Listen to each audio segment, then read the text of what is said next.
One. Steve Tober sideline chatted with John McCarthy, author, lecturer, and just all-around fan and supporter and promoter of youth and high school sports. And John, you did a book with the great late Yogi Berra, and still available on Amazon. Tell us about the book and how people can still get it. Well, the book is still available on Amazon. Steve, thank you for the little plug there. It's a book for athletes, parents, and coaches, and it's really a suggestion of how to be successful as an athlete, how to be successful as a coach, and how to be successful as a parent, with Yogi as the guide, because he really mastered each of those three phases. And it's nice for me because I'm still active in the county. I work with the Super Essex Conference, and with John Porcelli and Rob Gilbert, who you know, we do the seminars for the captains in the fall, the winter, and the spring. So we talk about leadership and sportsmanship, so that keeps my hand in the athletic picture here, in addition to seeing you at all the games. And this North-South Classic, we're outside the Alumni Stadium at Kane University. Great site for this game. 38th annual. It's amazing how this game has lasted so long. Now the Phil SIMMS New Jersey North-South Classic.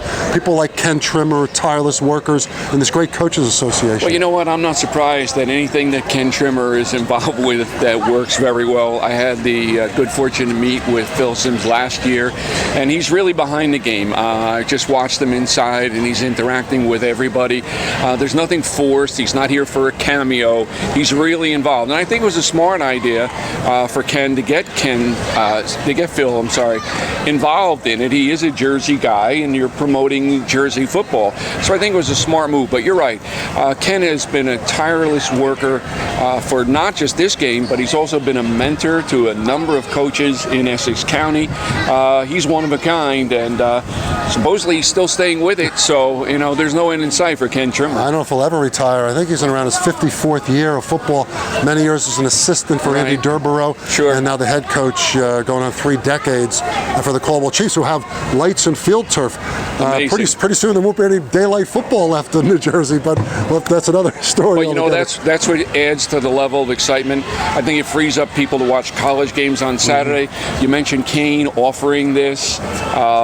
It's a good thing for them. Kids get exposure not just to the facility, but to some of the coaches and so on. And it is a nice thing. They're playing a number of championships here, whether it's in soccer or what have you. And I go back with Ken Trimmer to the days where he was coaching basketball, and I was with the late Matty Lombardi. So Kenny and I go back a long time, and he's just a really good guy. Talk about Kane, and I think of Montclair State, where you've had a long association with, and the New Jersey Athletic Conference teams, which to me fly under the radar in so many ways.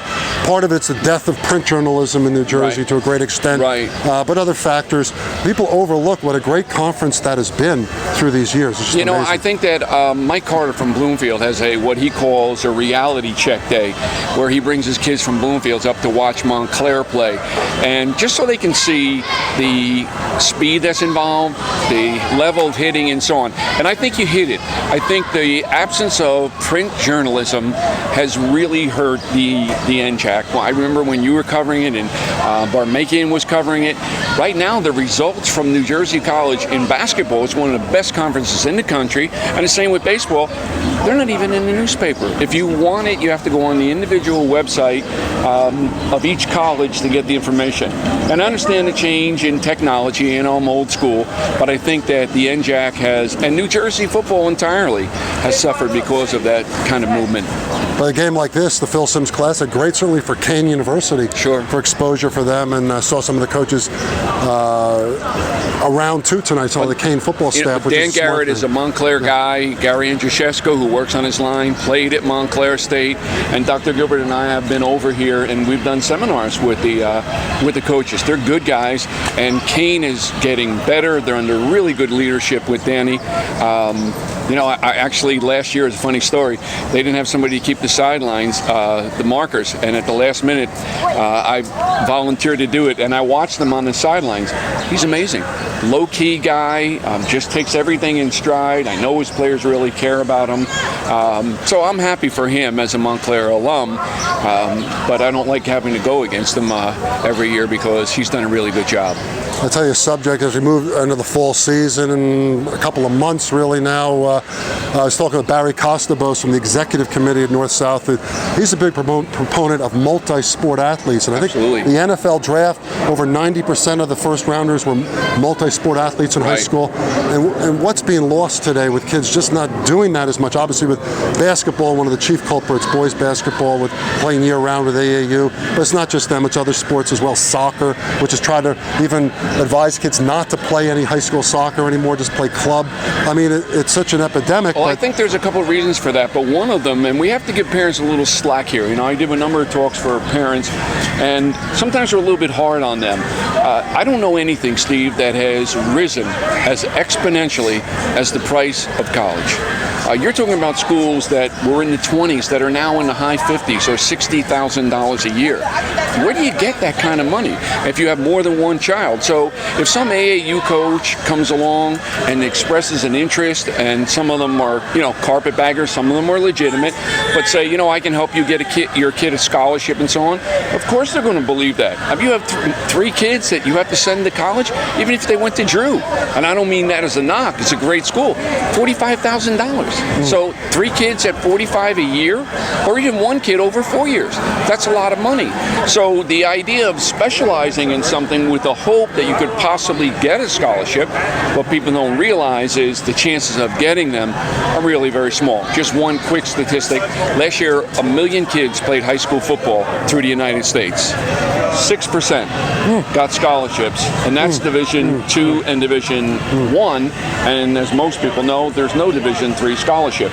So only 6% out of 1 million kids who played got a scholarship. Incredible. So the lure of the scholarship is dramatic, and I certainly understand that, but the possibility does not match the lure.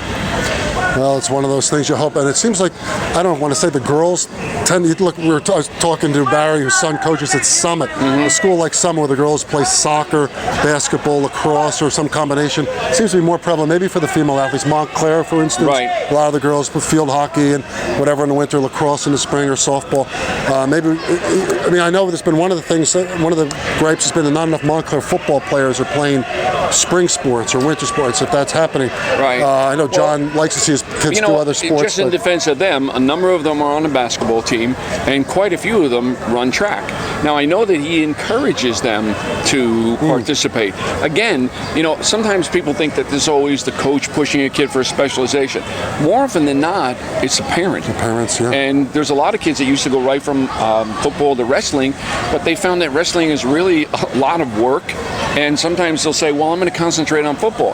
Well, they've made that decision, not the football coach.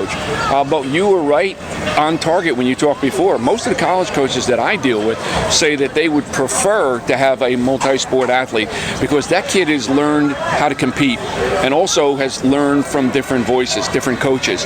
And I just know that for myself, I really benefited by having a multiple of coaches because you learn how to adapt to different styles. It's not just one voice over 4 years, not to mention multiple injuries, etc., etc. So if you double your sports, you double your chances of meeting great kids, being exposed to a good coach, and possibly maybe not getting a scholarship, but using that sport to get you into a school that you might not have ordinarily gotten into, which is really as good as a scholarship when you look at it. Some certainly thoughts to ponder from the high school sports perspective for all you parents and fans out there from John McCarthy. And John, again, lots of organization and talks for the Super Essex Conference, and what's planned for the fall mostly? Well, we're meeting at Columbia High School with all of the fall athletes from the Super Essex Conference, John Porcelli, myself, Rob Gilbert, and we bring along Michael Spence. And last year we had over 300 people. We fed them.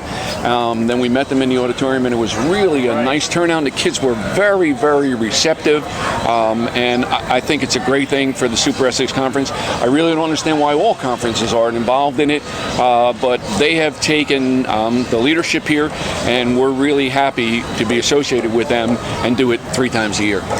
John McCarthy helping out with the SEC, and also here tonight to enjoy with everyone else the Phil SIMMS New Jersey All-Star Classic from Kean University. I'm Steve Tober for Sideline Chatter.